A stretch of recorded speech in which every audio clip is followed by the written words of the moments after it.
My name is Dave Rourke, and I used to think I had the perfect life. Keyword: used to. Sitting here in my home office, surrounded by empty shelves where my comic collection once lived, I can tell you that perfection is just another word for ignorance.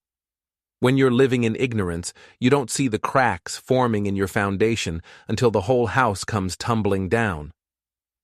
I'm 39 years old, a software engineer for a mid-sized tech company in suburban Seattle. Not glamorous, but it pays well enough to afford a 4-bedroom house in Maple Heights, complete with a 2-car garage and the kind of manicured lawn that makes homeowners association presidents weep with joy. My wife Melissa works in HR for a pharmaceutical company downtown. She's 36, blonde, and has the kind of smile that can convince you to sign your own termination papers. Our son Ethan is 14, all elbows and attitude, but he's got his mother's brains and thankfully inherited my appreciation for the finer things in life, like comic books. The kid actually listens when I explain why Action Comics #1 is more than just pictures on paper. He gets it. Unlike his mother, who refers to my collection as dusty old magazines. That collection. Man, where do I even start? For 25 years, I'd been building something magnificent, not just buying random issues off the rack, but carefully curating, researching, hunting down key issues in pristine condition.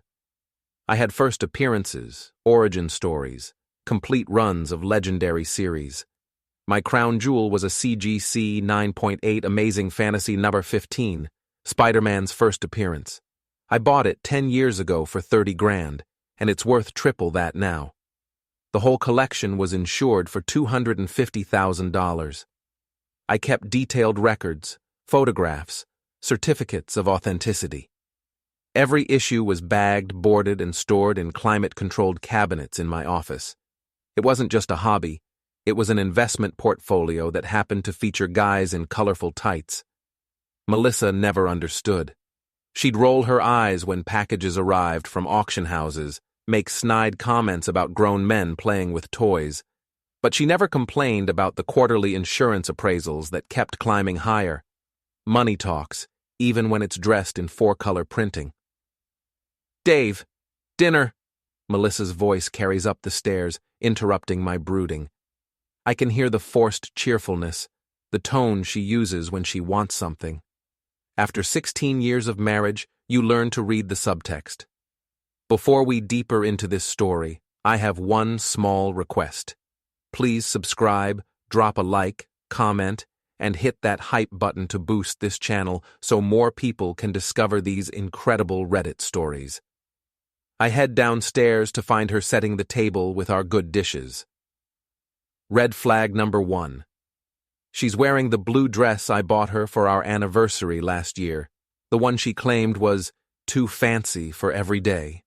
Red flag #2. The house smells like garlic and rosemary. She's made her famous chicken recipe, the one she only breaks out for special occasions or when she's feeling guilty about something. Red flag #3.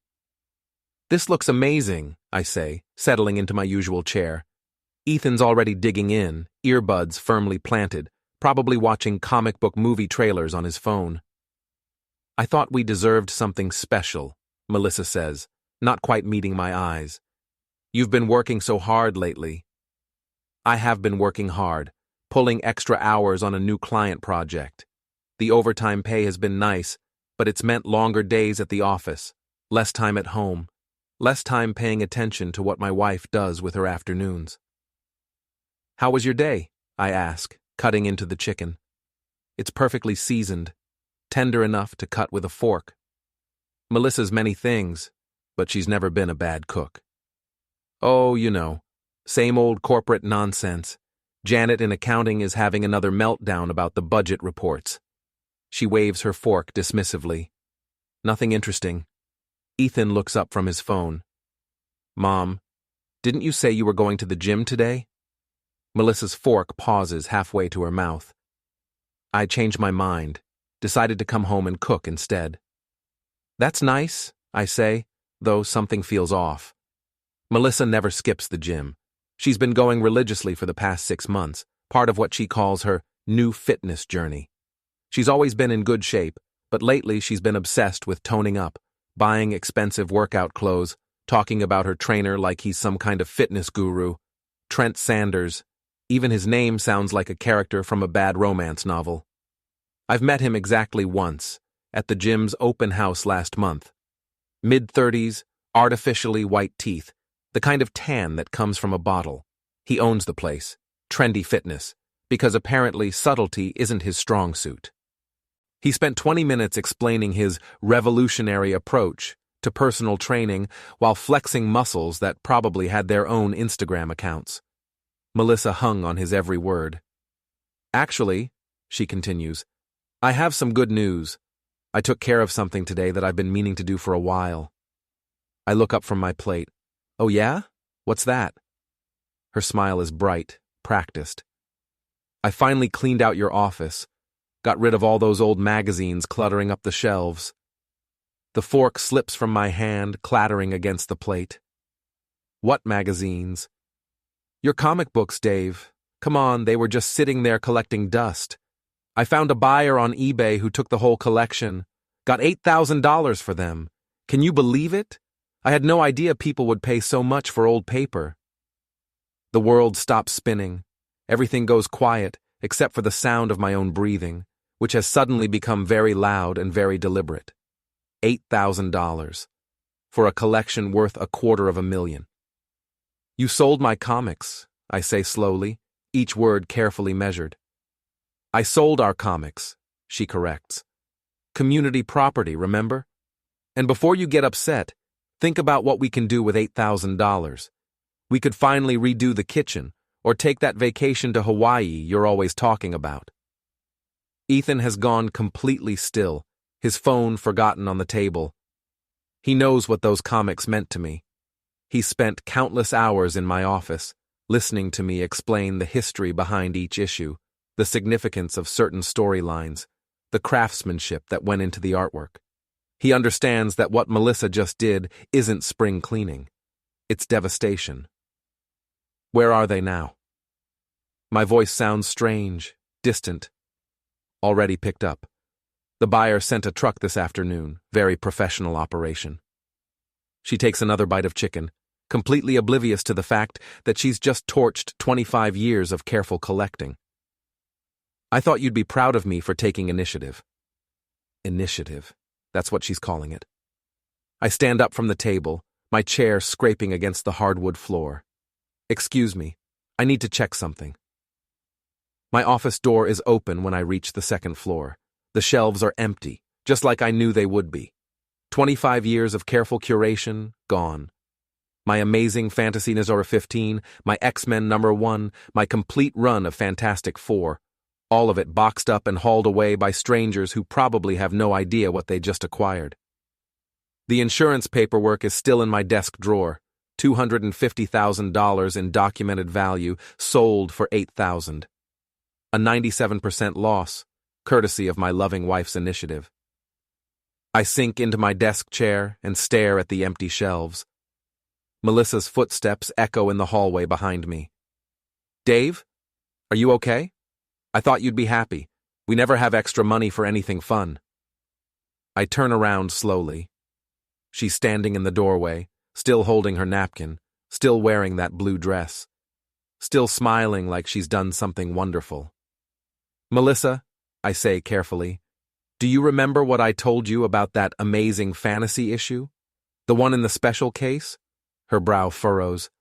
The Spider-Man one? What about it? Do you remember what it's worth? She shrugs. I don't know. A few $100s? That's what all the websites said. All the websites. She researched enough to find buyers, but not enough to check actual values. Or maybe she did check, and $8,000 was just too tempting to pass up. Maybe she figured I'd never find out the real numbers.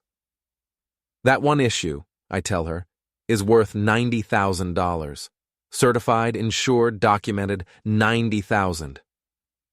The smile fades from her face. That's impossible. It's just a comic book. The whole collection was worth $250,000, Melissa. $250,000. You sold it for $8,000. She stares at me for a long moment, and I can see the wheels turning. She's doing the math, realizing the magnitude of what she's done. But instead of horror or apology, what I see in her expression is defiance. Well, how was I supposed to know that? You never told me they were worth so much. I told you exactly how much they were worth, multiple times. I showed you the insurance papers. I explained why I kept them in climate-controlled cases, instead of just throwing them in a cardboard box. You're exaggerating, she says, but her voice lacks conviction. Nobody pays that much for comic books. I open my desk drawer and pull out the insurance file. 20 pages of itemized listings, professional appraisals, photographs. I hold it up so she can see. $250,000, Melissa. Documented and certified. You just gave away our son's college fund to buy someone else a new car. The color drains from her face as the reality hits her. But instead of apologizing, instead of asking how we can fix this, she doubles down. Fine, so I made a mistake. We'll get them back. They're gone, Melissa. Sold on eBay to collectors all over the country, scattered to the winds. There's no getting them back. She crosses her arms over her chest, defensive. Then we'll sue the buyers, make them give us the difference. That's not how it works. You sold them legally. The buyers got a hell of a deal, but they didn't do anything wrong. You did. I was trying to help, she snaps. I was trying to make space in this house for actual living instead of your obsession with paper dolls. Paper dolls. 25 years of passion, reduced to paper dolls. Get out of my office, I say quietly. Dave, get out. She leaves, her heels clicking angrily on the hardwood. I hear her stomping down the stairs, probably going to call one of her friends to complain about her unreasonable husband who's upset about some silly magazines. I sit alone in my empty office, surrounded by bare shelves and broken dreams. But I'm not just angry. I'm not just hurt. I'm something else entirely. I'm calculating. Because here's the thing about being married to someone for 16 years. You learn their patterns. You notice when they start going to the gym every day. You pay attention when they buy new lingerie and hide the receipts. You remember when they start working late and coming home smelling like cologne that isn't yours. Melissa didn't sell my comics to redecorate the kitchen or fund a vacation to Hawaii. She sold them because she needed $8,000 in cash for something she couldn't explain to me, something she couldn't put on a credit card or write a check for, something secret. I pull out my phone and start scrolling through the eBay listings for comic book collections sold in the Seattle area today. It doesn't take long to find it. A massive lot of vintage comics sold by a user named Melissa M47 for exactly $8,000. The listing is poorly written, with blurry photos that don't show the true condition of the issues. No mention of CGC grading, no reference to key issues or first appearances. She sold them like garage sale junk because she needed quick cash and didn't want to take the time to do it right. Or maybe she was hoping I wouldn't find out the real value until it was too late to matter. I click through to see the buyer information, but eBay keeps that private. Still, the listing tells me everything I need to know. This wasn't a mistake or an act of spring cleaning enthusiasm. This was deliberate, calculated, and rushed. My phone buzzes with a text message from my best friend Greg, who owns a comic shop downtown. Dude, did you see this eBay listing? Some idiot just sold a collection worth $250K for $8,000. Includes what looks like your AF-15. Please tell me this wasn't you. I stare at the message for a long time before typing back. It was my wife.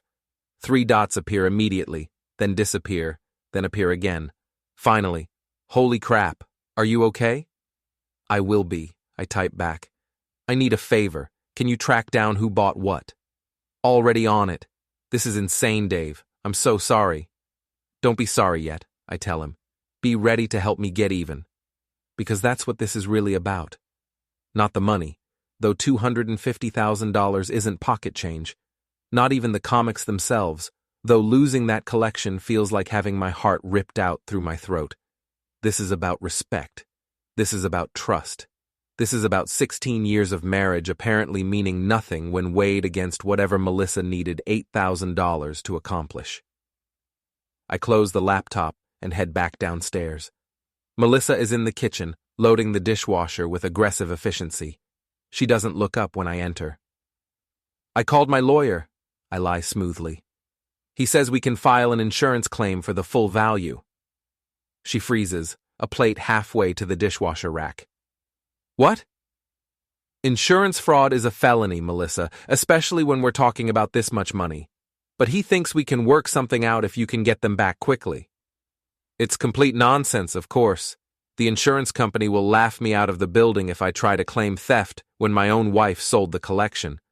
But Melissa doesn't know that, and the panic in her eyes tells me she's starting to realize just how badly she's messed up. I can't get them back, she whispers. They're already gone. Then I guess we have a problem, I say calmly. A $250,000 problem. I leave her standing in the kitchen and head upstairs to tuck Ethan into bed. He's already in his pajamas, but he's not reading or playing games. He's just lying there, staring at the ceiling. "Dad?" he says when I knock on his doorframe. "Yeah, buddy. Are you and Mom getting divorced?" The question hits me like a punch to the gut. Not because I haven't thought about it. The idea has been lurking in the back of my mind for months. But because Ethan is smart enough to see what's coming. I don't know, I tell him honestly. We have some things to work out. She really screwed up, didn't she? I sit on the edge of his bed. Yeah, she really did. What are you going to do? I look at my son, smart, perceptive, loyal, and I realize that whatever happens next, I need to make sure he understands that some actions have consequences. That you can't just destroy something someone loves and expect forgiveness. That initiative without permission is just another word for betrayal. I'm going to fix this, I tell him. One way or another. Good, he says simply. Those comics were important. After I turn off his light, I stand in the hallway for a long moment, listening to the sounds of my house.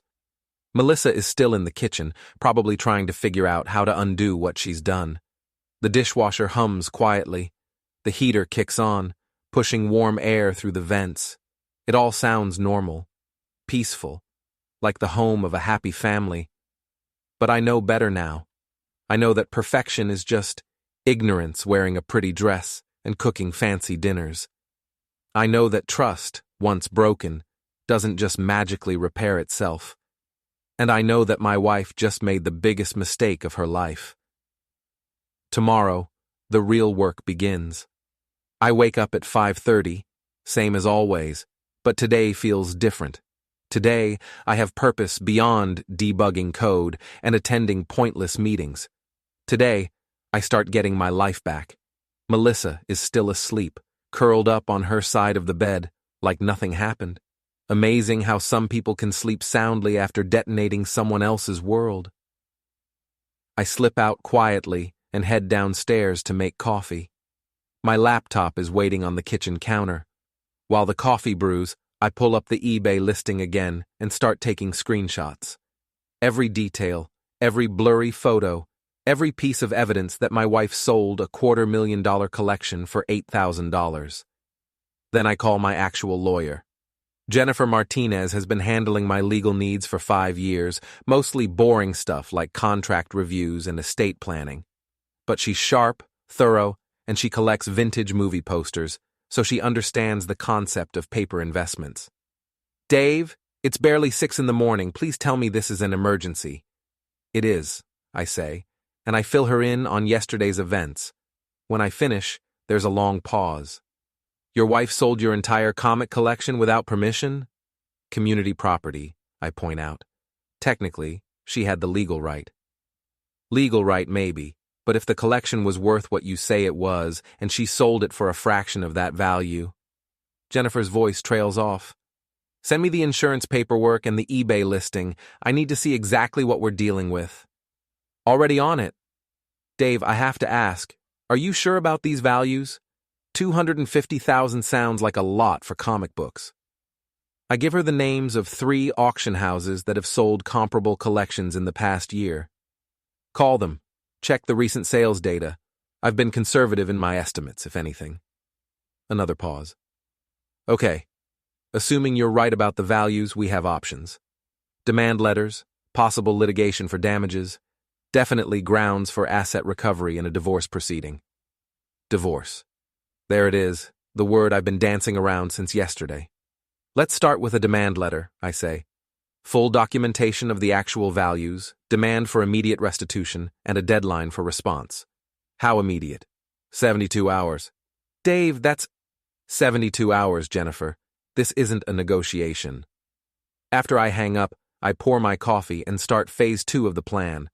I create a new email account and begin contacting every comic book forum, collector group, and auction house I can find.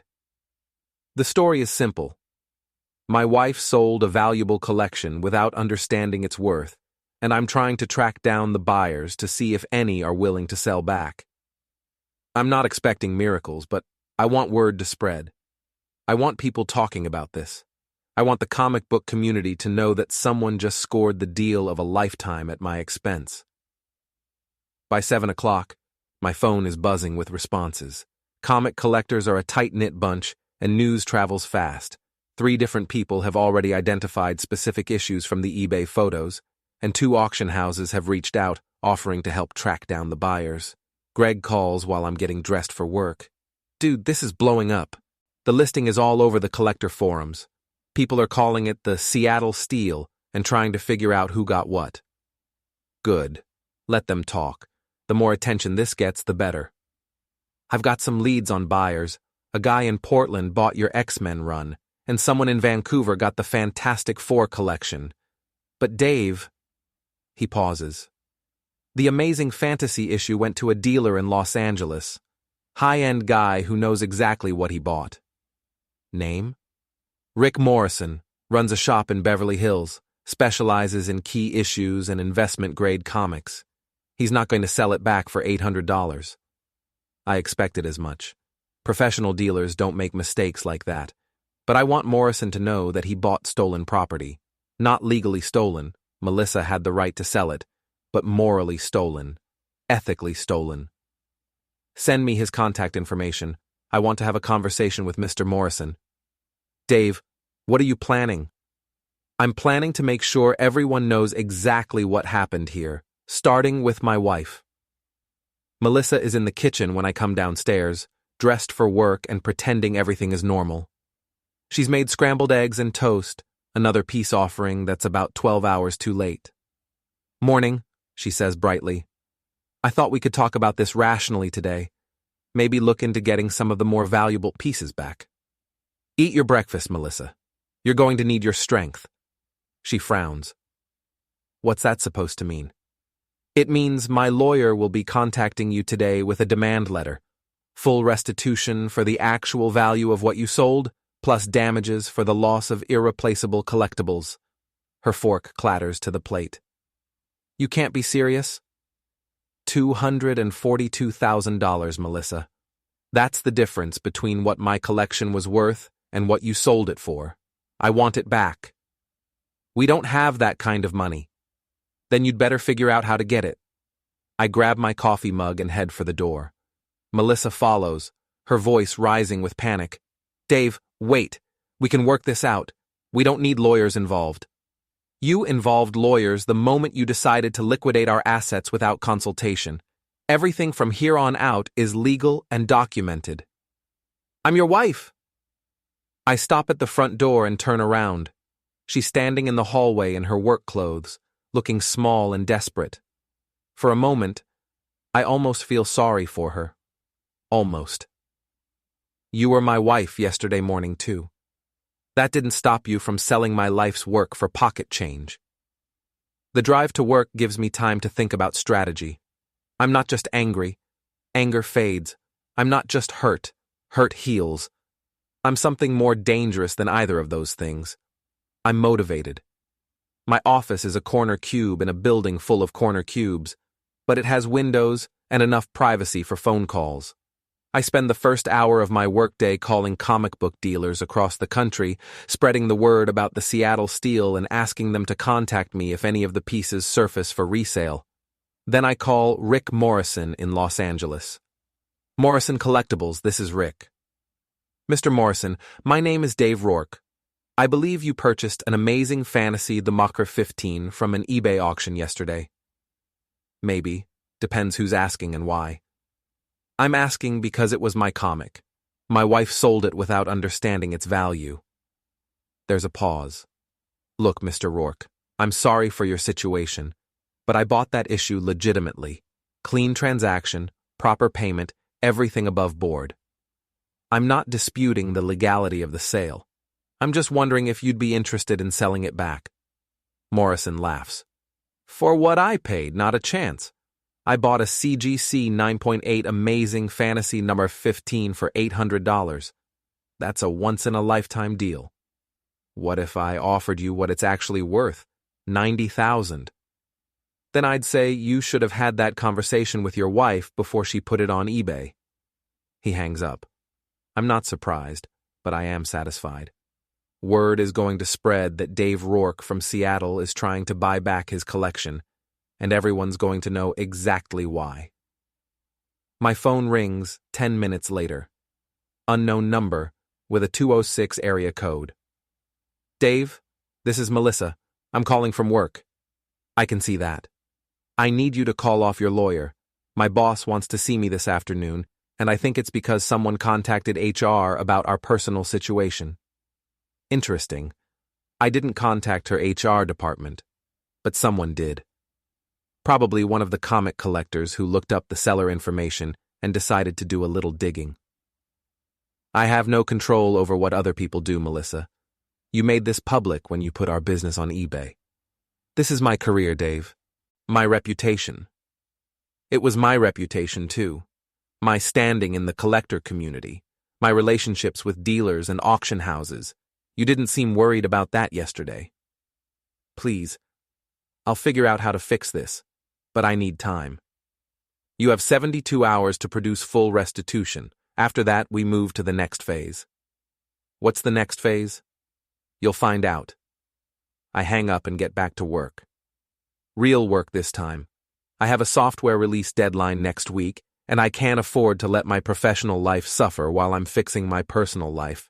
But every few minutes, my phone buzzes with messages from comic collectors, dealers, and auction houses. The story is spreading faster than I expected, and people are taking sides. Most of them are on mine. At lunch, I drive to Greg's comic shop. Emerald City Comics occupies a narrow storefront in the University District, crammed floor to ceiling with long boxes, trade paperbacks, and collectible figures. Greg is behind the counter, helping a customer find back issues of some obscure indie series. Be with you in a minute, he calls out. I browse the new releases while I wait, but my heart isn't in it. Looking at comic books right now feels like visiting a graveyard. After the customer leaves, Greg locks the front door and flips the sign to closed.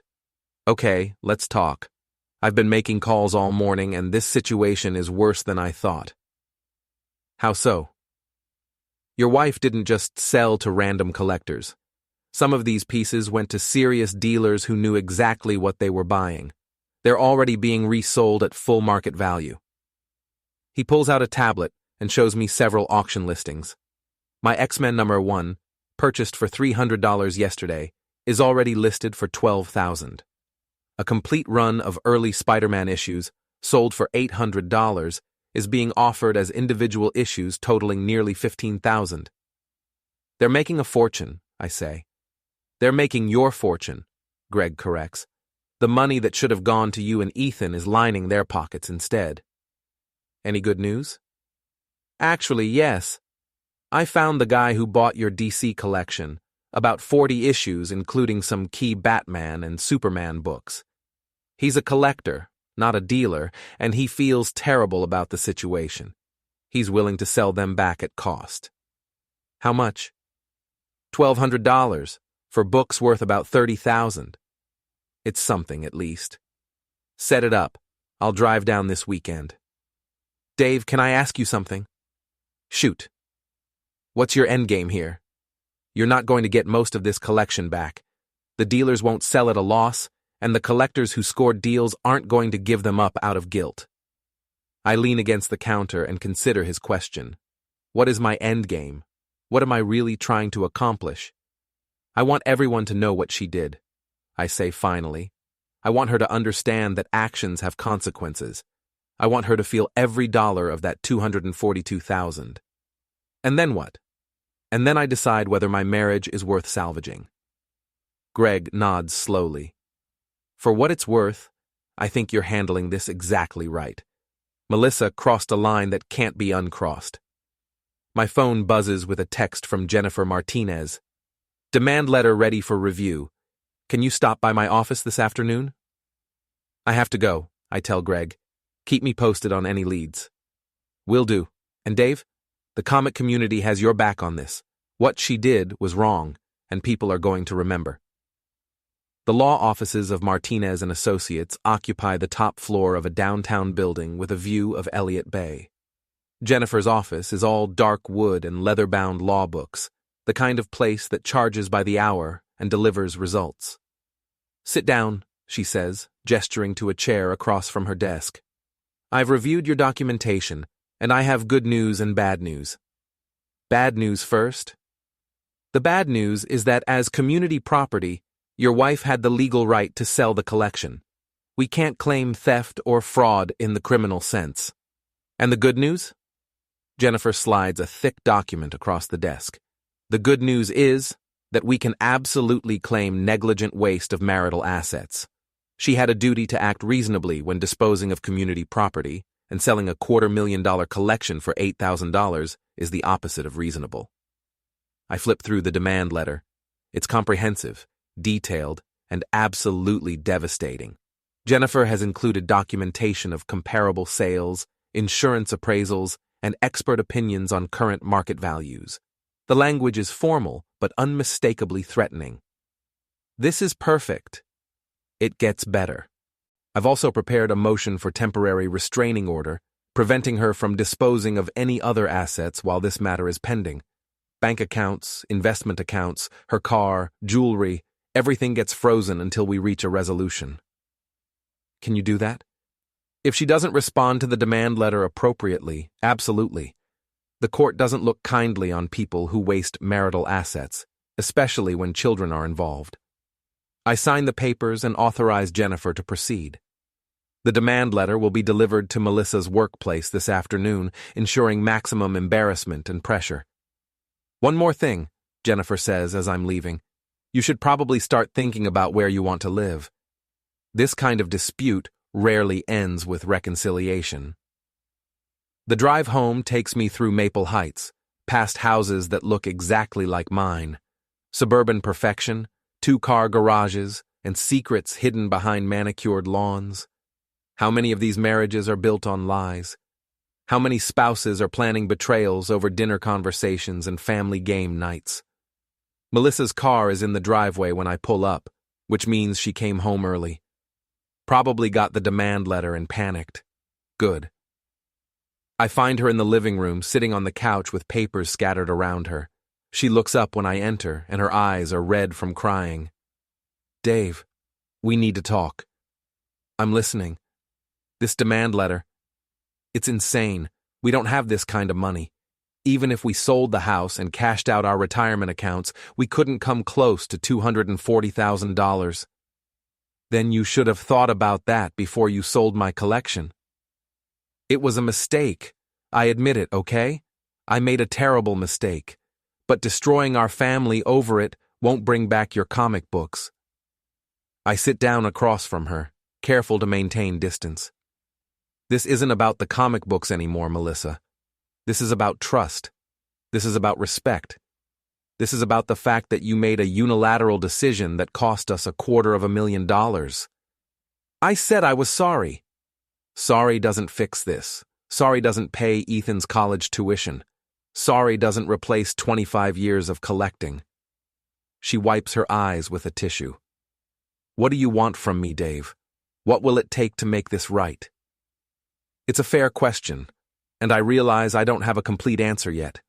Part of me wants the money back, but that's impossible. Part of me wants her to suffer the way I'm suffering, but revenge is a dangerous game. What I really want is for her to understand that some things can't be undone. Some betrayals can't be forgiven. Some mistakes have permanent consequences. I want you to tell me why, I say finally. Why what? Why you really sold the collection? Don't tell me it was for kitchen renovations or vacation money. You needed $8,000 cash for something specific. What was it? Melissa looks down at her hands, and I can see her weighing her options. Tell the truth and face the consequences, or keep lying and hope I don't find out. It was for Trent, she says quietly. There it is, the truth I've been expecting since yesterday. What about Trent? He needed money for the gym, equipment loans, supplier payments. He was going to lose everything if he couldn't come up with $8,000 by Friday. So you decided to help him by stealing from your husband. It wasn't stealing. It was community property, and I was going to tell you about it afterward. I thought you'd understand once I explained. Understand that you liquidated our assets to save your boyfriend's business? She flinches at the word boyfriend, but she doesn't deny it. It's not like that. Then what is it like, Melissa? Explain it to me. Trent and I, we're friends, close friends. He's been helping me get in shape, and I've been helping him with business advice. It's not what you think. I think you're having an affair, and I think you sold my collection to fund it. Am I wrong? The silence stretches between us like a chasm. Melissa stares at the floor, and I can see her trying to find words that will make this better. But there are no words that can make this better. Are you sleeping with him? I ask directly. Dave, it's a simple question. Are you sleeping with Trent Sanders? More silence. Then, barely audible, yes. The word hangs in the air between us like a blade. I expected it, but hearing it confirmed still feels like a physical blow. 16 years of marriage, reduced to a single syllable. How long? 3 months. And the money?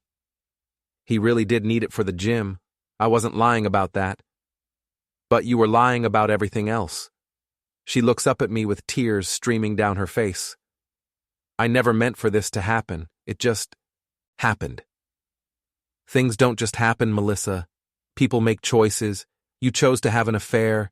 You chose to sell my collection. You chose to lie to my face for 3 months. I know, and I'm sorry. But we can fix this. We can go to counseling, work things out. Trent doesn't mean anything to me. If he doesn't mean anything, then why did you give him $8,000 of our money? She doesn't have an answer for that, and we both know why. Trent means everything to her right now. Enough to betray her husband.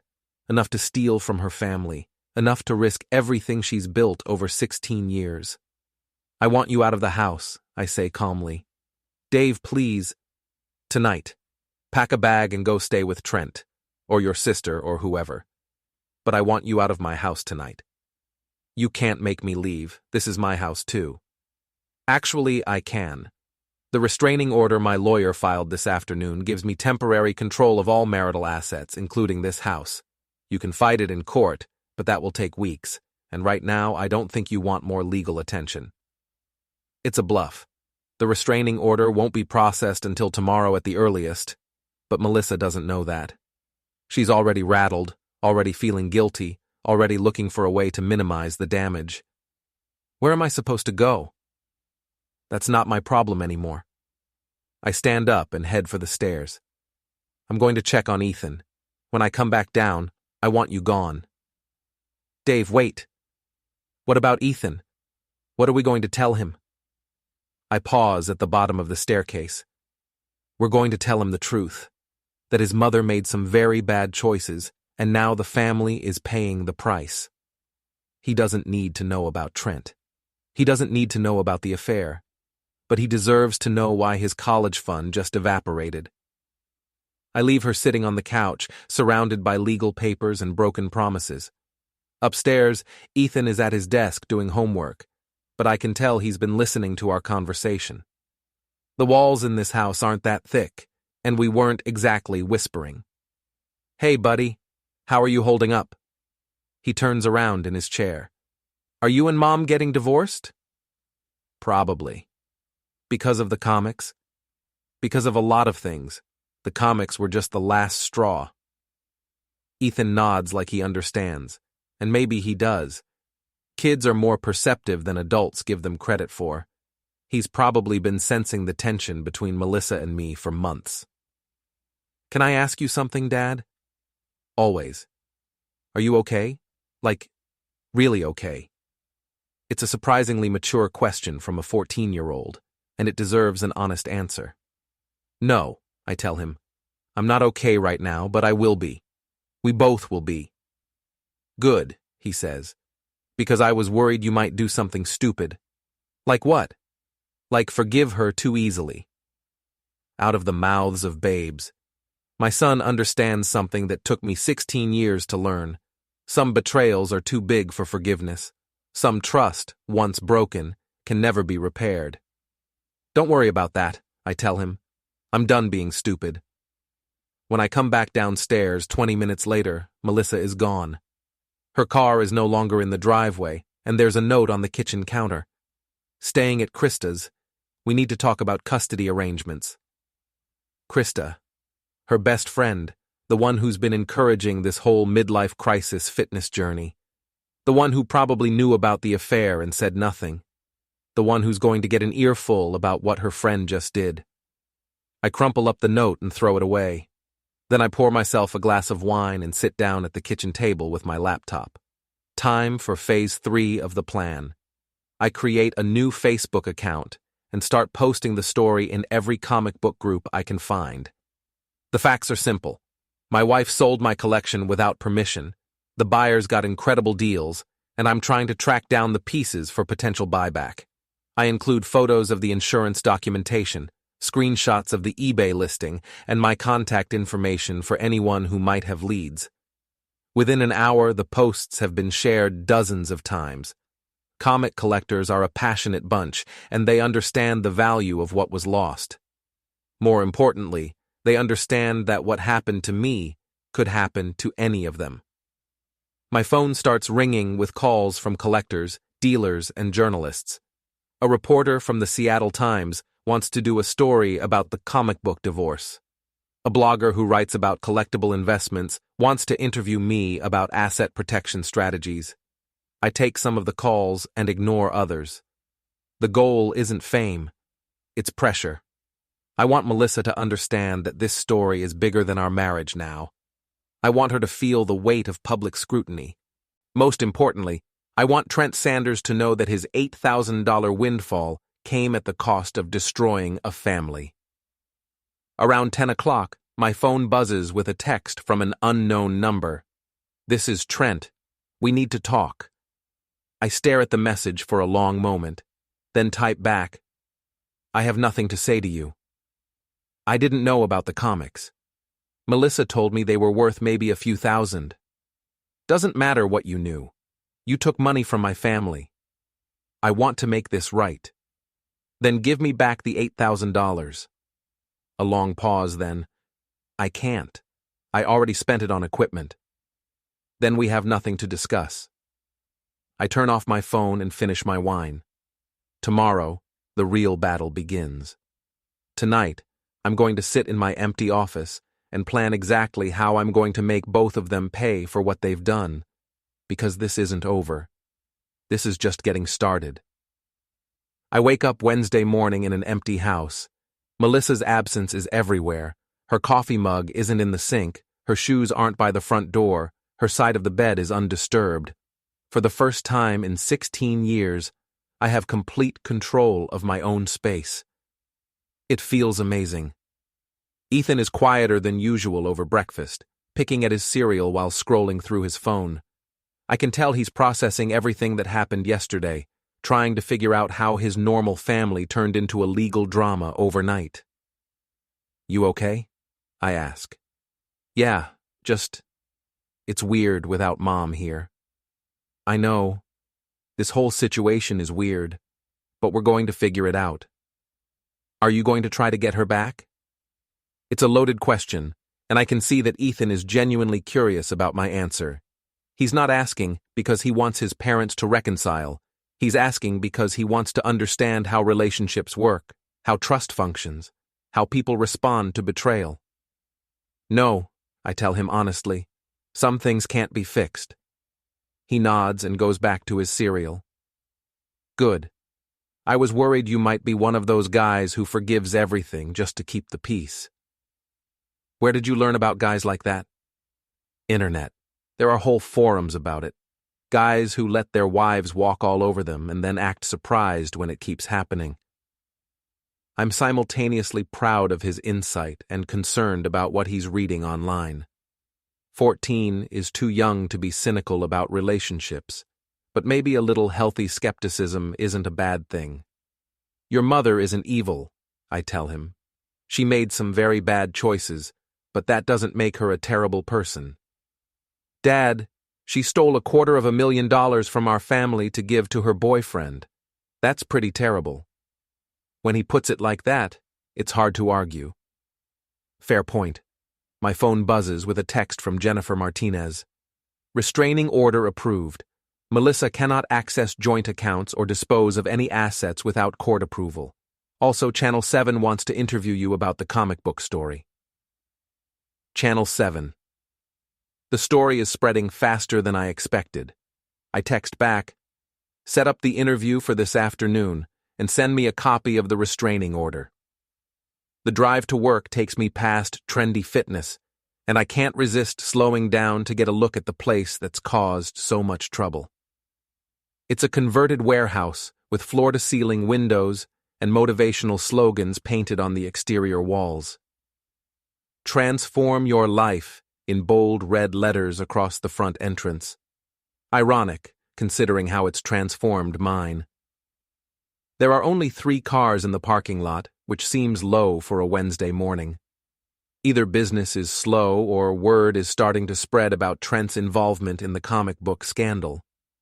My phone rings as I'm pulling into my office parking garage. Unknown local number.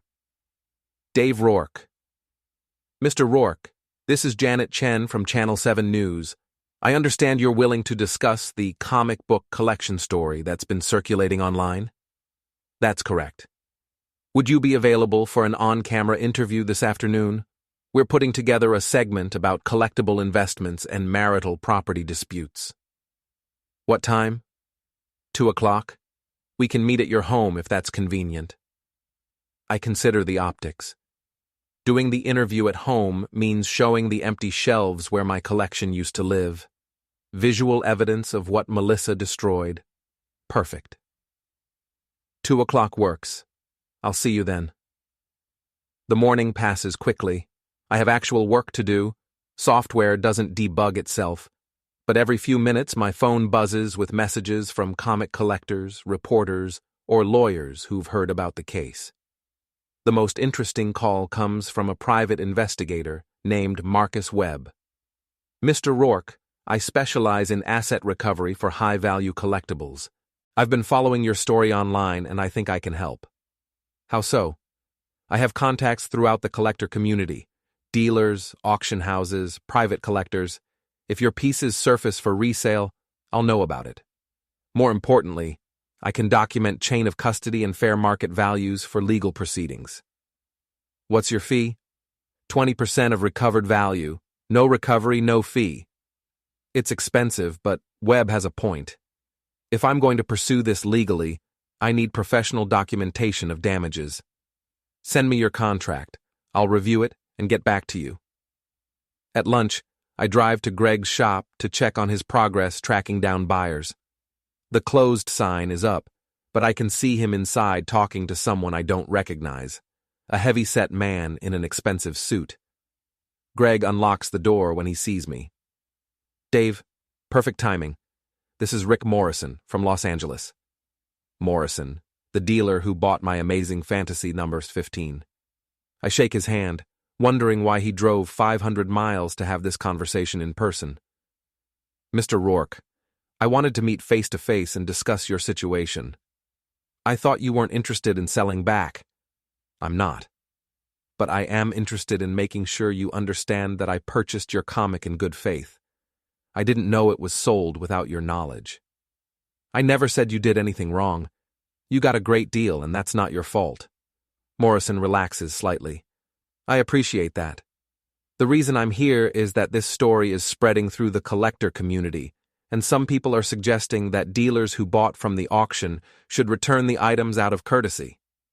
And you disagree? I think courtesy is a luxury I can't afford when we're talking about $90,000, but I also don't want to be seen as the villain in this story. I study Morrison's face. He's worried about his reputation, which means the pressure campaign is working. Good.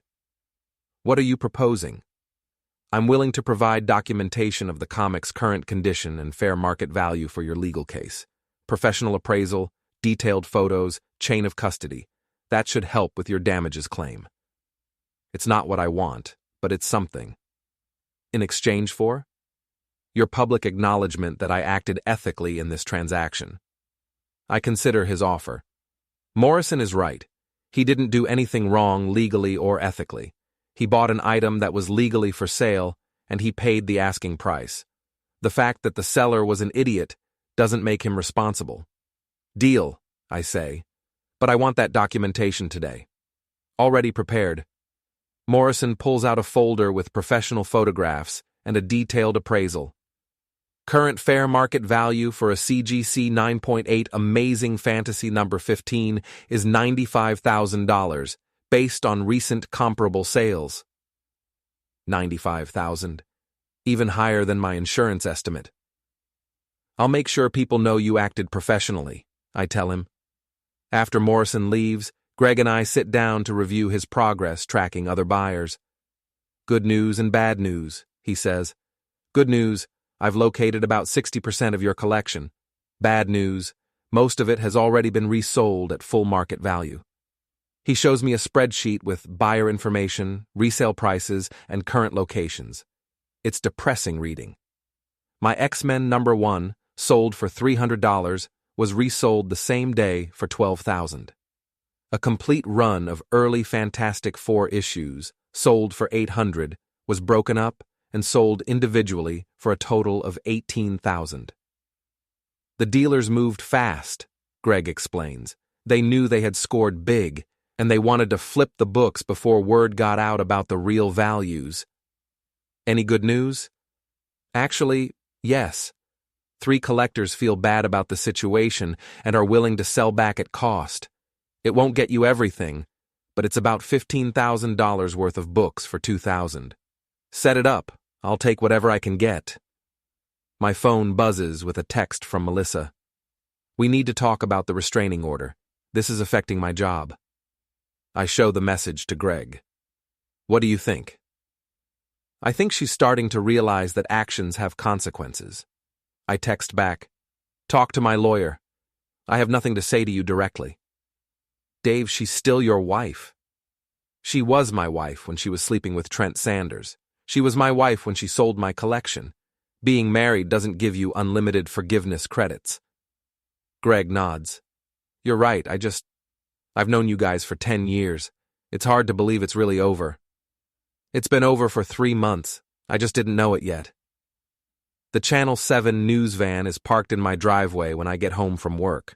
Janet Chen is a sharp-looking woman in her 30s with the kind of aggressive professionalism that suggests she's not going to throw me softballs. Mr. Rourke, thank you for agreeing to this interview. Before we start, I want to make sure you're comfortable discussing the details of your marital situation on camera. I'm comfortable discussing the facts. My wife sold community property worth $250,000 for $8,000. She did this without my knowledge or consent, and she used the money to help her boyfriend's business. You're alleging an affair? I'm not alleging anything. She admitted to the affair yesterday. Chen's eyebrows rise. This is better than she expected. And you're seeking legal remedies? I'm seeking full restitution for the value of what was destroyed. This isn't about the marriage anymore. It's about accountability. The interview takes place in my empty office, with the bare shelves prominently featured in every shot. Chen asks good questions about collectible investing, marital property rights, and asset protection. I answer honestly and calmly, sticking to facts and avoiding emotional outbursts. What would you say to other collectors who might be in similar situations? Document everything. Keep detailed records of values and ownership, and make sure your spouse understands that collectibles aren't just hobbies, they're investments that require the same protection as any other asset. Any final thoughts? I look directly into the camera. Actions have consequences. You can't destroy someone's life work and expect forgiveness just because you say you're sorry. After the crew leaves, I sit in my empty office and review the day's progress. The story is spreading, pressure is building, and Melissa is starting to feel the heat. The restraining order is freezing her access to money, and the publicity is affecting her professional reputation. It's exactly what I wanted. My phone rings around 7 o'clock. Melissa's number. Dave, please, we need to talk. Talk to Jennifer. I can't afford a lawyer. The restraining order froze my accounts. I can't even pay rent. You should have thought about that before you gave $8,000 to your boyfriend. I ended it with Trent. It's over. I told him I can't see him anymore. Congratulations. You want a cookie? I'm trying to make this right. You can't make this right, Melissa. You can pay restitution, but you can't make it right. There's a difference. The news interview. Everyone at work saw it. My boss called me into a meeting. They're talking about suspension pending investigation. Good. I want her to feel every consequence of her choices. Investigation of what? Whether my personal conduct reflects poorly on the company. Apparently, having an affair and stealing from your husband violates their ethics policy. It violates a lot of policies. Marriage policies, trust policies, basic human decency policies. Dave, please. I know I messed up, but I can't lose my job too. Ethan needs... Don't. My voice turns hard. Don't you dare use our son to manipulate me. You didn't think about Ethan when you were sleeping with Trent. You didn't think about Ethan when you sold his college fund. You don't get to think about Ethan now. Silence on the other end of the line. Then, quietly, what do you want from me? I want you to understand that some mistakes are permanent. Some trust can't be rebuilt. Some consequences can't be avoided. And then what? And then we figure out how to co-parent a teenager while living separate lives. I hang up before she can respond. Ethan is in the kitchen making a sandwich for dinner, and I can tell he heard my side of the conversation. Was that Mom? Yeah. Is she okay? It's a complicated question. Melissa is facing professional consequences, financial pressure, and social embarrassment. She's probably not okay in any meaningful sense, but she's also facing the natural results of her own choices. She's dealing with some consequences right now, but she'll figure it out. Are you going to help her? Not this time. Ethan nods and takes a bite of his sandwich. Good. She needs to learn that other people aren't going to clean up her messes. Again, I'm struck by his maturity. 14 years old, and he understands accountability better than his mother does. How are you doing with all this? I ask. Honestly, I'm kind of proud of you. Why? Because you're not being a pushover. A lot of guys would just forgive everything and pretend it never happened. But you're actually standing up for yourself. It's not about standing up for myself. It's about standing up for what's right. Same thing, isn't it? Maybe it is. Maybe standing up for yourself and standing up for what's right are the same thing when someone has betrayed your trust so completely. My phone buzzes with an email from Marcus Webb, the private investigator. He's already tracked down 2 more buyers and confirmed that several pieces have been resold at full market value. His preliminary report estimates total damages at $260,000, even higher than my original calculation. I forward the report to Jennifer Martinez with a note. Ammunition for the next phase. Because this is far from over. Melissa thinks she can apologize her way out of this mess, but she's wrong. Some betrayals are too big for sorry. Some consequences are too permanent for forgiveness. She's about to learn that the hard way. Thursday morning brings rain and a pile of legal documents that Jennifer's office delivered at dawn. Temporary custody arrangements, asset freeze confirmations, and a court date for next week's hearing on permanent orders. The machinery of justice is slow, but it's thorough.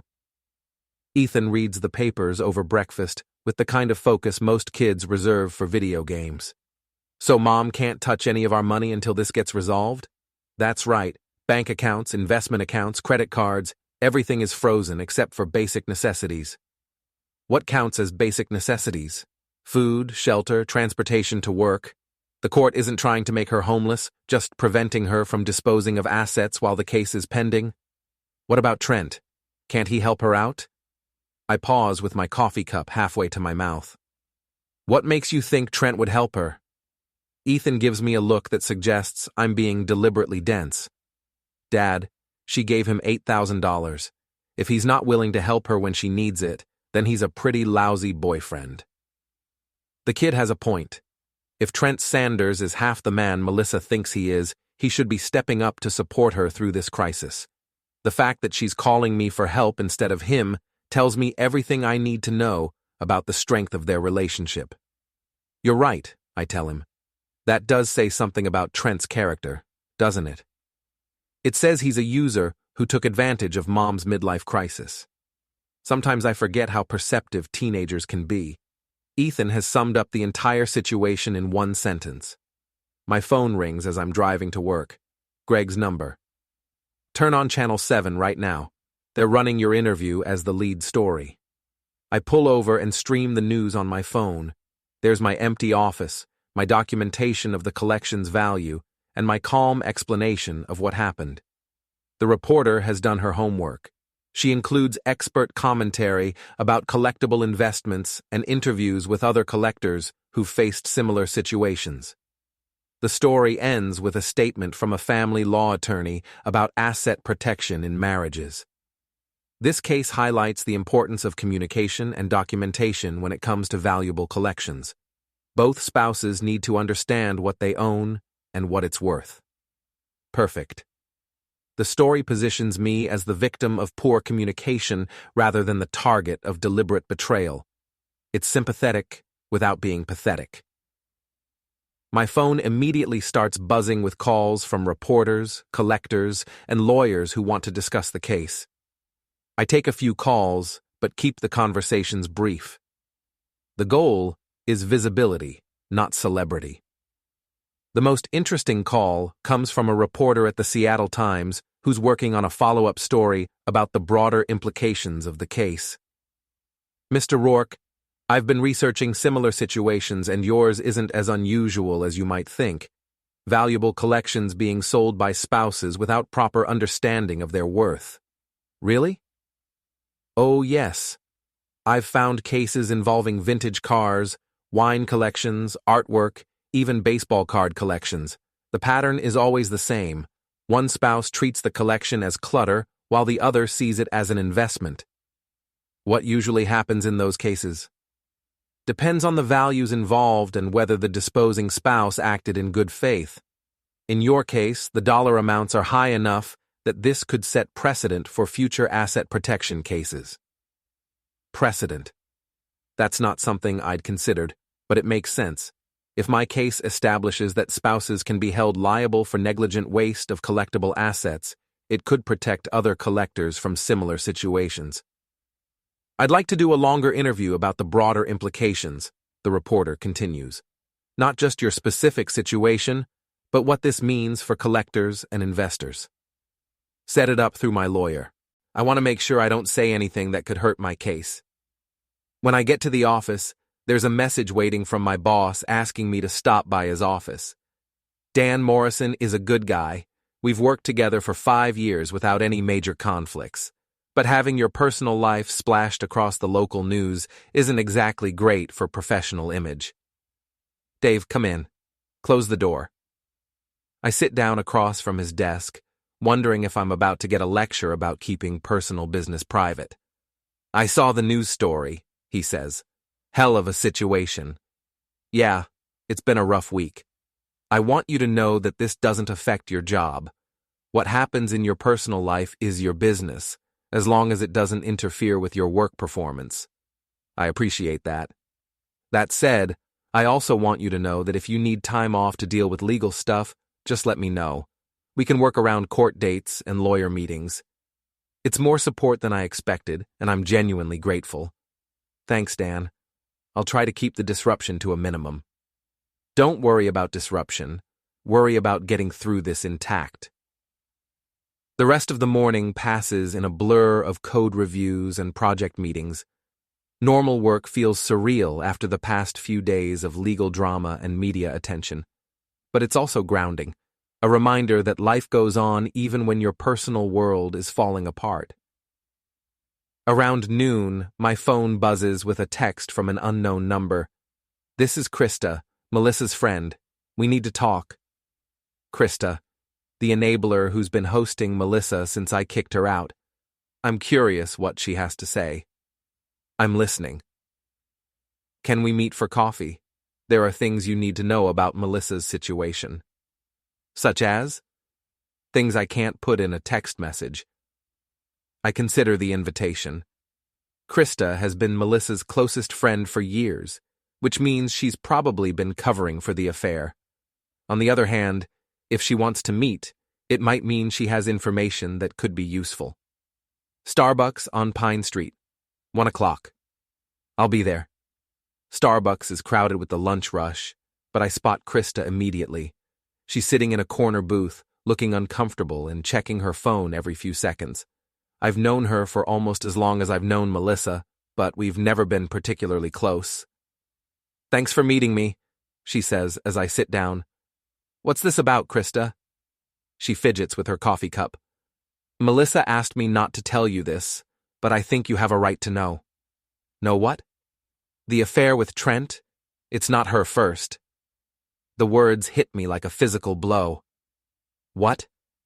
There was someone else, about 2 years ago. A guy from her office named Brad. It lasted about 6 months. 2 years ago.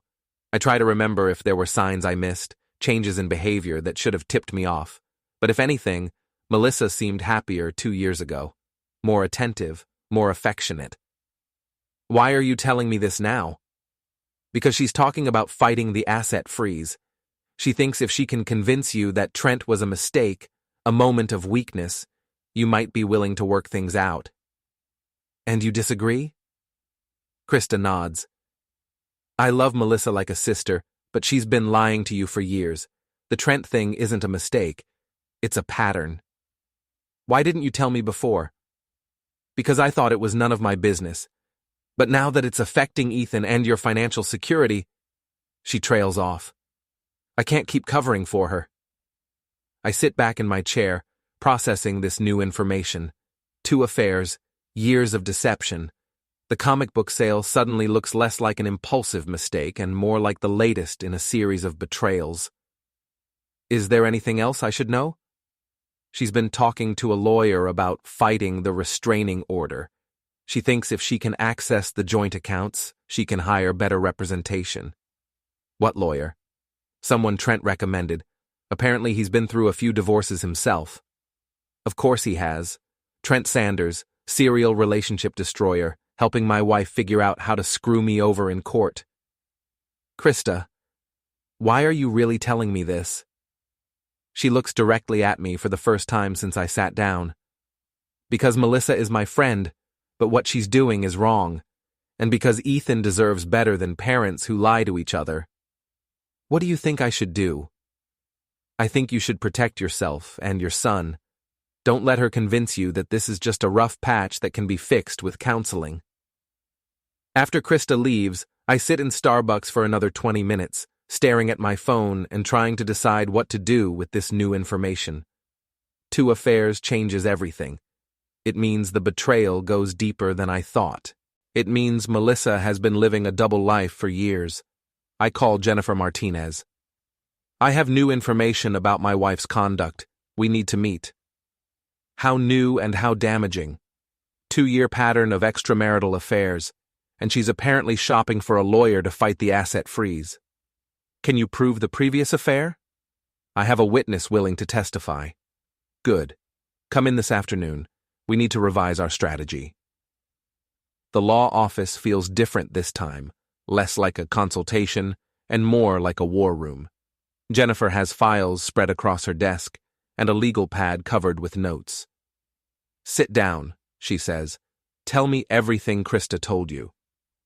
I run through the conversation, including the details about Brad from Melissa's office and Trent's lawyer recommendation. Jennifer takes notes and asks clarifying questions. This changes our approach significantly, she says when I finish.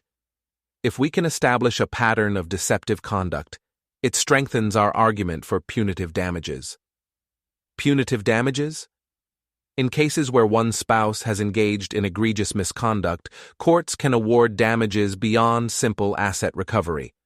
It's a way of punishing behavior that goes beyond normal marital discord. What kind of misconduct qualifies? Fraud, deception, waste of assets, breach of fiduciary duty. Your wife's pattern of affairs combined with the comic book sale could qualify. What would that mean in practical terms? Jennifer pulls out a calculator and starts running numbers. Instead of just seeking restitution for the collection's value, we could seek additional damages for emotional distress, breach of trust, and punitive measures.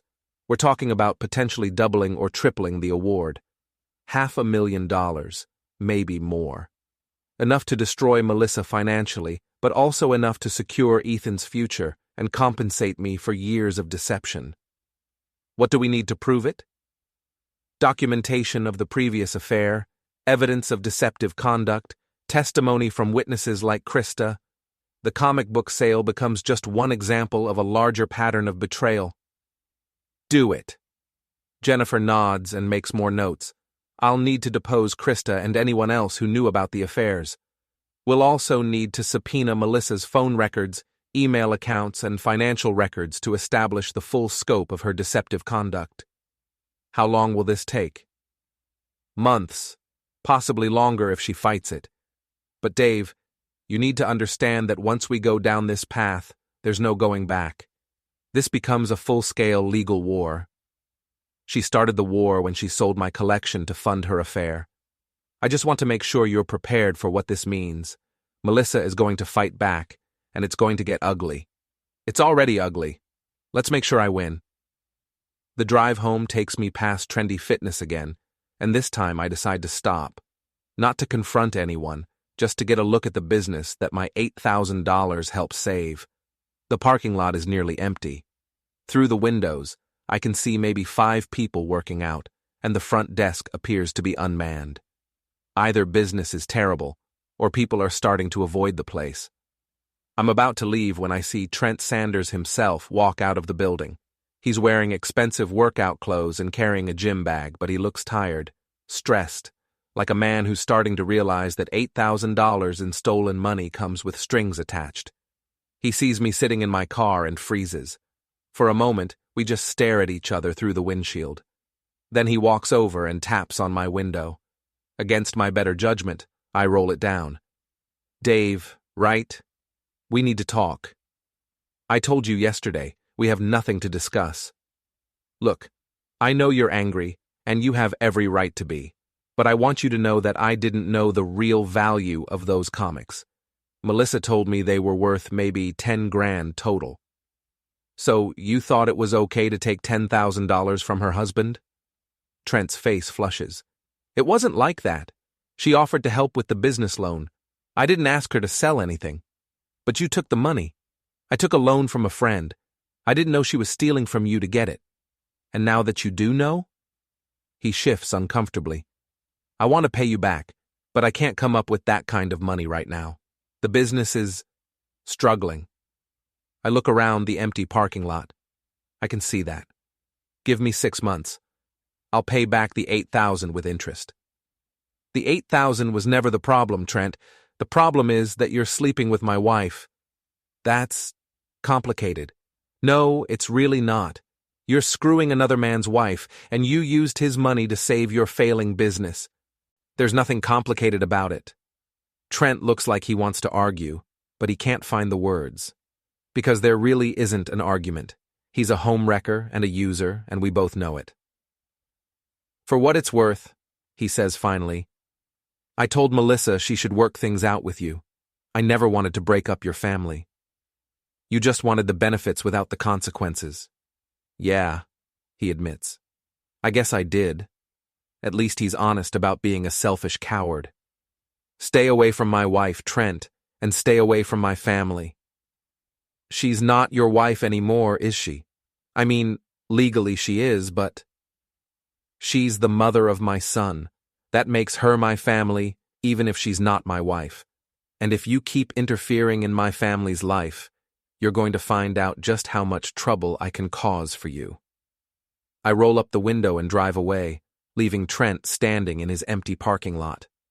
In the rearview mirror, I can see him watching me leave, probably wondering how much more trouble is heading his way. The answer is, a lot more. Because I'm just getting started. Friday morning starts with a phone call that changes everything. Jennifer Martinez calling at 7 a.m. with news that makes me smile for the first time in days. Dave, you're going to love this. Melissa's new lawyer just filed a motion to dismiss the asset freeze, claiming financial hardship. And that's good news because? Because in order to claim hardship, she had to disclose her financial situation, including $8,000 in cash payments to Trendy Fitness over the past 3 months. I sit up straighter in bed. She paid him more than once? Much more. The $8,000 from your comics was just the latest payment. She's been funneling money to Trent Sanders for months, totaling nearly $20,000. $20,000. My wife didn't just sell my collection to help her boyfriend. She's been systematically looting our accounts to fund his failing business. Where did the other $12,000 come from? Joint savings, her discretionary account, even cash advances on credit cards. She's been hiding the transactions by spacing them out and using different payment methods. Can we prove this? Her lawyer just handed us the proof. Bank records, credit card statements, everything we need to show a pattern of financial deception. I get out of bed and start pacing around the room. This is bigger than I thought. Much bigger. What does this mean for our case? It means we're not just talking about one impulsive mistake anymore. We're talking about systematic fraud and breach of fiduciary duty.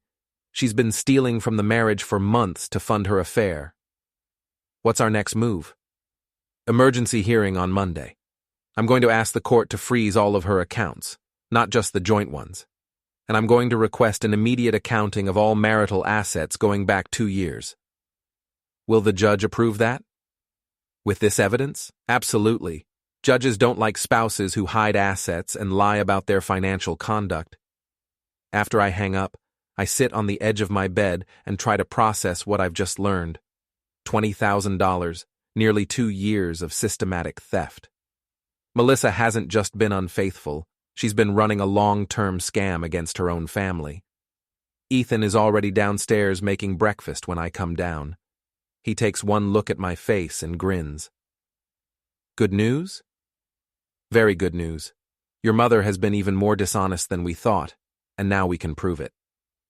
How dishonest? I give him the basics, the additional payments to Trent, the hidden transactions, the systematic deception. Ethan listens with the kind of focused attention he usually reserves for comic book storylines. So she's been stealing from us for 2 years? That's what it looks like. And now she's in even more trouble? Much more trouble. Ethan nods approvingly. Good. I was worried she might get away with just apologizing and promising to do better. Not a chance. This is way past the apology stage. My phone buzzes with a text from Greg. Emergency at the shop. Can you come in early? I text back. On my way. Emerald City Comics is buzzing with activity when I arrive. Greg is behind the counter talking to 2 men in expensive suits, and there are several customers browsing the racks with unusual intensity. Dave, perfect timing. These gentlemen are from Morrison Collectibles in Los Angeles. The older of the 2 men extends his hand. Mr. Rourke, I'm Rick Morrison. We spoke on the phone yesterday. Morrison, the dealer who bought my amazing fantasy Dubbert 15. I thought you were staying in LA. Change of plans, this situation has gotten more complicated than I expected. How so? Morrison glances around the shop, then lowers his voice. Word is spreading through the collector community that your wife's sale might not have been legitimate. People are starting to question whether dealers who bought from the auction have clear title to what they purchased. I don't understand.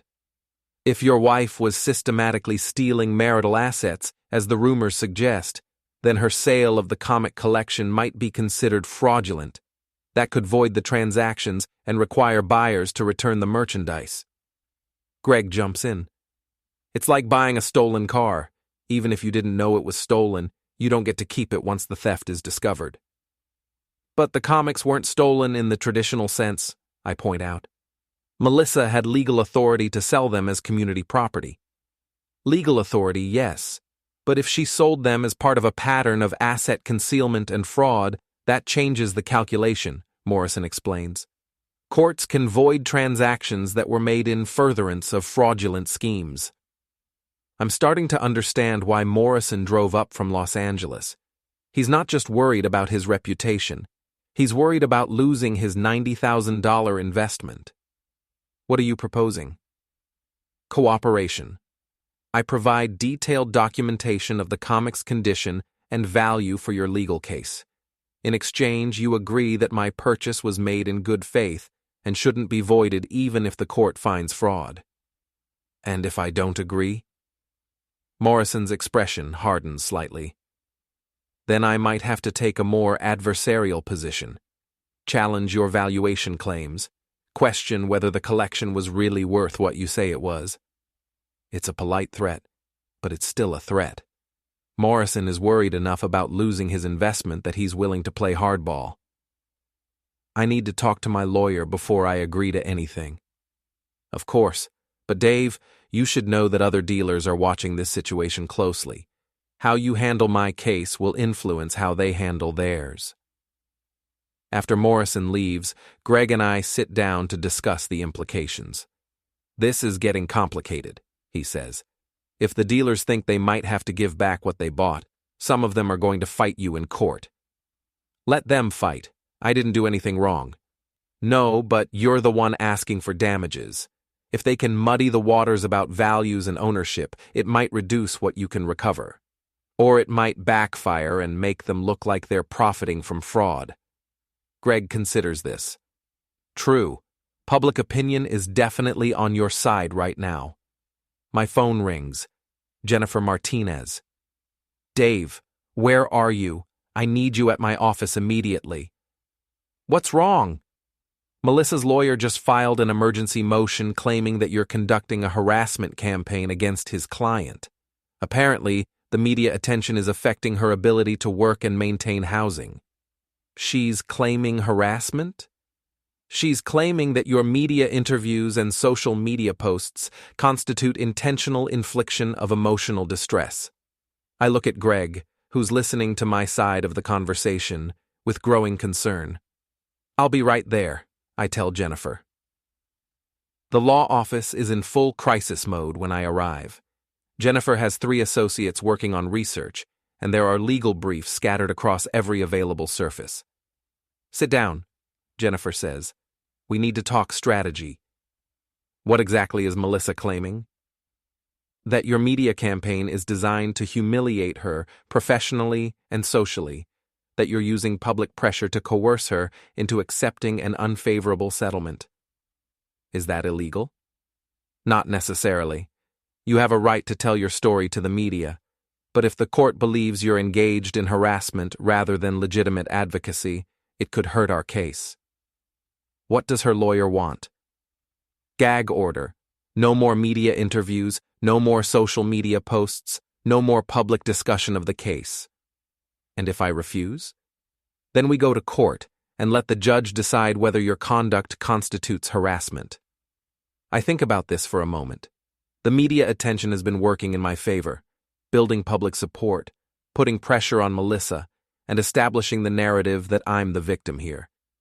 But if continuing the campaign risks a harassment finding, It might be counterproductive. What do you recommend? Strategically?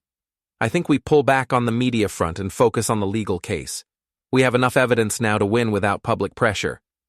And tactically? Jennifer grins. Tactically, I think we agree to the gag order in exchange for an expedited hearing schedule. If Melissa wants to shut down your media campaign, she can explain to the judge why she's been stealing from the marriage for 2 years. You think she'll take that deal? I think her lawyer will realize that the faster this case moves, the less time Melissa has to hide assets or create more problems. Do it. While Jennifer drafts the response, I sit in her office and review the case file. $20,000 in hidden payments to Trent Sanders. A $250,000 collection sold for $8,000.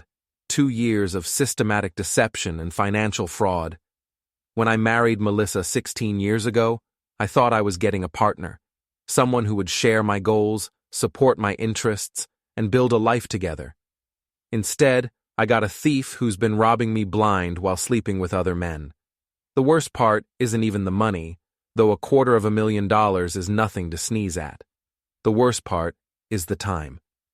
2 years of living a lie, believing I had a happy marriage while my wife was systematically betraying me. 2 years of trusting someone who was actively working against my interests. But here's what Melissa doesn't understand. I'm not the same person I was a week ago.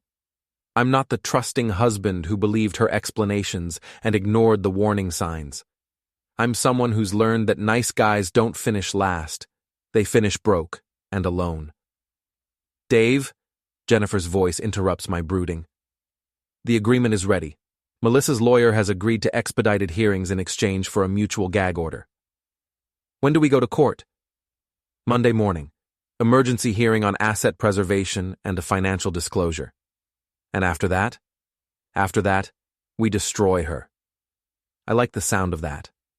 The weekend passes quietly. Ethan and I order pizza, watch movies, and pretend that our family isn't imploding in slow motion. It's almost peaceful, having the house to ourselves without the constant tension of wondering what Melissa is hiding. Sunday evening, my phone buzzes with a text from an unknown number. This is Melissa. I know we're not supposed to communicate directly, but I need you to know that I never meant for things to go this far. I stare at the message for a long moment, then delete it without responding. She's right. We're not supposed to communicate directly.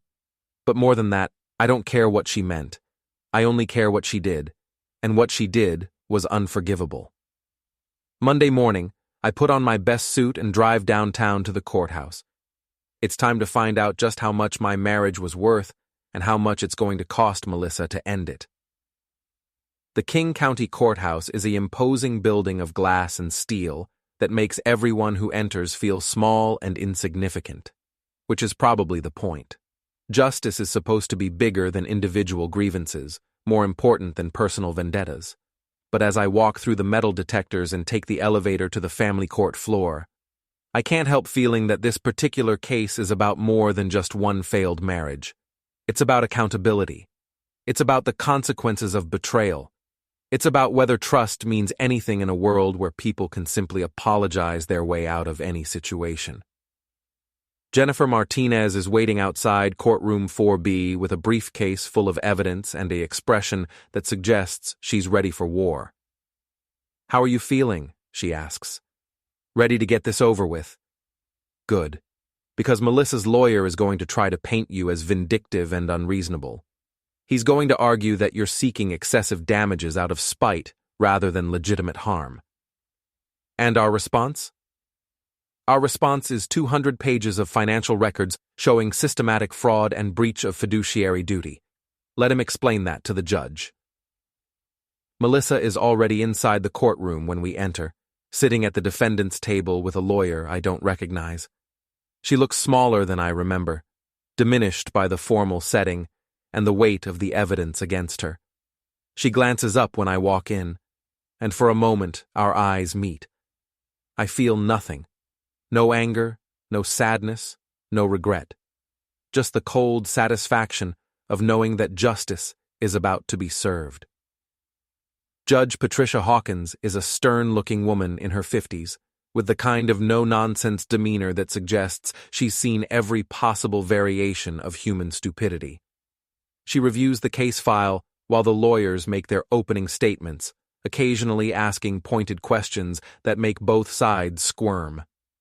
"Mr. Martinez," she says to Jennifer, "your client is seeking damages of nearly $500,000. That's an extraordinary amount for a marital property dispute. Your Honor, this isn't a typical property dispute. This is a case of systematic financial fraud spanning 2 years, culminating in the destruction of a $250,000 collectible investment." And Ms. Patterson, the judge turns to Melissa's lawyer, "Your client's position is that she acted within her rights as a spouse in community property?" "That's correct, Your Honor. Mrs. Rourke made some poor financial decisions, but she didn't commit fraud. She was attempting to help a friend's business, and she genuinely believed the comic collection had minimal value." Judge Hawkins looks skeptical. "She believed a collection insured for $250,000 had minimal value?" "She wasn't aware of the insurance valuations, Your Honor. But she was aware that she was taking money from joint accounts to give to this friend without her husband's knowledge." Melissa's lawyer hesitates. "The payments were made from discretionary funds that both spouses had access to." $20,000 in discretionary funds? "Over a period of 2 years, Your Honor." Judge Hawkins makes a note on her pad. "I'd like to hear from Mrs. Rourke directly. Please take the stand." Melissa walks to the witness stand on unsteady legs. She's wearing a conservative blue dress and minimal makeup, probably trying to look contrite and sympathetic. But there's no hiding the fact that she's been caught red-handed. Jennifer stands up for cross-examination. "Mrs. Rourke, did you know that your husband's comic collection was insured for $250,000? I may have seen some paperwork, but I didn't pay attention to the details." "You didn't pay attention to a $250,000 asset in your home?" "I thought the insurance was inflated. You know how men exaggerate about their hobbies. So you decided to sell the collection without consulting your husband or researching its actual value?" "I thought I was helping. We needed money, and those comics were just sitting there collecting dust." "You needed money for what, specifically?" Melissa glances at her lawyer, who nods encouragingly. "My friend Trent was having financial difficulties with his business." "Your friend? Is that how you would characterize your relationship with Mr. Sanders?" A long pause. "We were close." "Were you having relations with Mr. Sanders?" "Your Honor," Melissa's lawyer objects. "Relevance? I'll allow it," Judge Hawkins says. "The nature of the relationship is relevant to the defendant's motivations." "Yes," Melissa says quietly. "We were having an affair." "And you gave Mr. Sanders $20,000 over 2 years to support his business?" "It wasn't $20,000 all at once. It was smaller amounts over time." "Without your husband's knowledge?" "Yes." "Money that came from joint accounts, credit cards, and savings that belonged to both you and your husband?" "Yes." "And when Mr. Sanders needed $8,000 quickly, you sold your husband's comic collection rather than asking for his permission to help?" "I thought he would say no." "So you decided to take matters into your own hands?" "I made a mistake." Jennifer pauses dramatically. "Mrs. Rourke, how many affairs have you had during your marriage?" Melissa's lawyer jumps up. "Objection! Relevance!" "Your Honor, this goes to the defendant's pattern of deceptive conduct and breach of marital trust." "I'll allow it, but keep it focused on the financial implications." Jennifer repeats the question.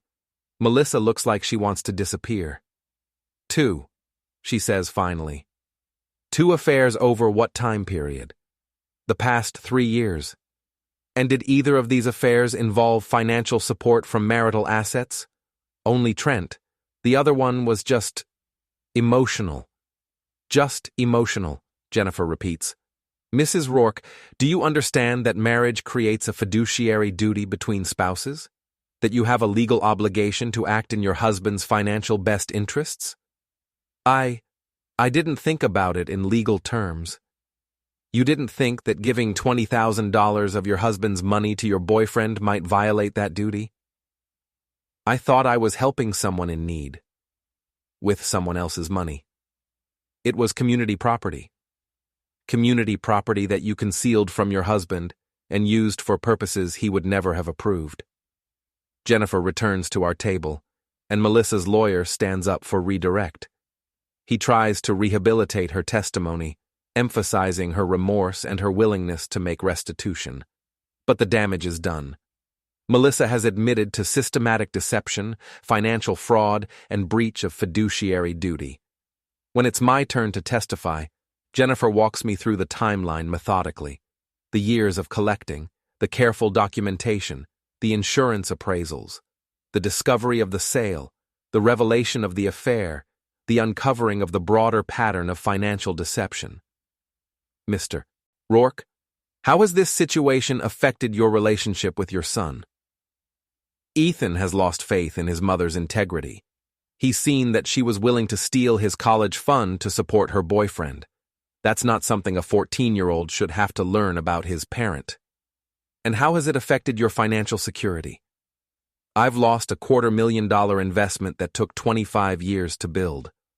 Money that was supposed to fund Ethan's education and our retirement. That's gone forever, and it can't be replaced. What would you say to someone who argues that you're being vindictive in seeking such substantial damages? I look directly at Judge Hawkins. Your Honor, this isn't about vindictiveness. It's about accountability. My wife made choices that destroyed our family's financial security, and those choices should have consequences. If there are no consequences for this kind of behavior, then marriage contracts are meaningless. Melissa's lawyer tries to shake my testimony on cross-examination, but there's not much he can do. I have documentation for everything, and I've been careful to stick to facts rather than emotions. After closing arguments, Judge Hawkins calls a brief recess to review the evidence. Jennifer and I wait in the hallway while Melissa and her lawyer huddle in urgent conversation near the elevators. How do you think it went? I ask. Better than I expected. Melissa's testimony was devastating to her own case, admitting to 2 affairs and $20,000 in hidden payments. Her lawyer should have prepared her better. What's the worst-case scenario for us? The judge finds that Melissa acted negligently but not fraudulently and awards damages equal to the actual loss, about $240,000. That's still a huge win. And best case? Punitive damages for breach of fiduciary duty, plus attorney fees and costs. We could be looking at $500,000 or more. 20 minutes later, we're called back into the courtroom. Judge Hawkins has a stack of papers in front of her and an expression that suggests she's reached some definitive conclusions. This case presents a clear example of why marriage creates fiduciary duties between spouses, she begins. When 2 people combine their financial lives, they accept legal obligations to act in each other's best interests. She looks directly at Melissa. Mrs. Rourke, your conduct over the past 2 years represents a systematic breach of those obligations. You concealed significant financial transactions from your husband, used marital assets to support an extramarital relationship, and ultimately destroyed a valuable investment without proper consideration of its worth. Melissa stares at the floor, her lawyer taking notes frantically. The evidence shows that Mr. Rourke's comic collection was worth approximately $250,000 at the time of sale. Mrs. Rourke sold it for $8,000, a loss of $242,000. This loss was not the result of market conditions or reasonable business judgment. It was the result of deliberate indifference to her husband's interests. Judge Hawkins flips through her notes. Additionally, the evidence shows that Mrs. Rourke provided approximately $20,000 in marital assets to support her extramarital partner's business interests. These payments were concealed from her husband and made without his knowledge or consent. Therefore, this court finds Mrs. Rourke liable for breach of fiduciary duty and negligent waste of marital assets. She is ordered to pay restitution of $262,000, representing the full amount of marital assets lost through her misconduct. $250,000, plus the $20,000 she gave to Trent, plus attorney fees and costs. Furthermore, Judge Hawkins continues, given the systematic nature of Mrs. Rourke's deceptive conduct and the significant harm to the marital estate, this court awards punitive damages of $100,000. Punitive damages. Jennifer was right. The judge is making an example of Melissa. Mrs. Rourke is also ordered to pay Mr. Rourke's attorney fees and court costs, which the court estimates at approximately $50,000. I do quick math in my head. $412,000 total. More than Jennifer's best-case scenario. Finally, Judge Hawkins says, this court awards Mr. Rourke primary physical custody of the minor child, with Mrs. Rourke receiving supervised visitation pending completion of financial restitution. Supervised visitation. Melissa won't be able to see Ethan alone until she pays back what she stole. Payment schedule will be determined at a separate hearing, but this court expects Mrs. Rourke to begin making substantial payments within 30 days, Judge Hawkins bangs her gavel. Court is adjourned.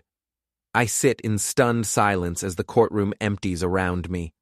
$412,000. Primary custody. Complete vindication. Jennifer is grinning like she just won the lottery. Dave, that was better than I could have imagined. Judge Hawkins basically threw the book at Melissa.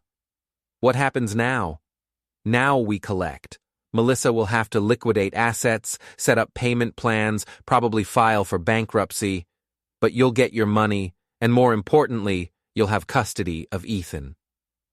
I look across the courtroom where Melissa is crying quietly while her lawyer explains her options. She looks broken, defeated, completely overwhelmed by the magnitude of what just happened. For a moment, I almost feel sorry for her.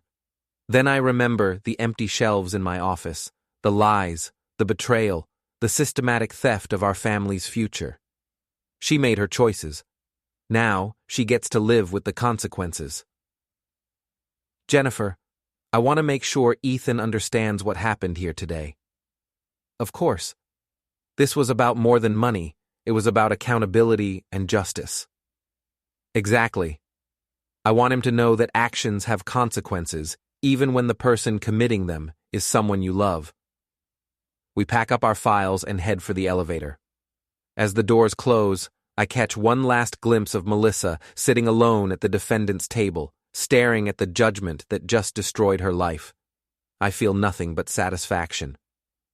The drive home takes me past Trendy Fitness one more time. The parking lot is completely empty now, and there's a for lease sign in the window. Trent Sanders' business didn't survive the scandal, and apparently neither did his relationship with my ex-wife. Ethan is waiting at the kitchen table when I walk in, homework spread out in front of him, but clearly not getting much attention. So, he says, how did it go? We won everything. How much? $412,000. Plus, I get primary custody, and your mother only gets supervised visits until she pays back what she stole.